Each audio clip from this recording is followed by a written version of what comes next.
To test to see how your game would look on different devices, again, you can go to this Test menu tab and go to the section right here, Emulation. You want to click on Device. And here you can select which device you want to test on.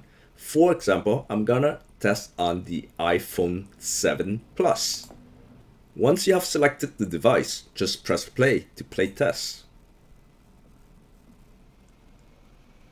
You have the control over here, so you can run around. This is the jump button. And now I'm play testing inside the iPhone 7 Plus. Once you're all done, just press stop here. And then you can turn off the device here to go back to Roblox Studio.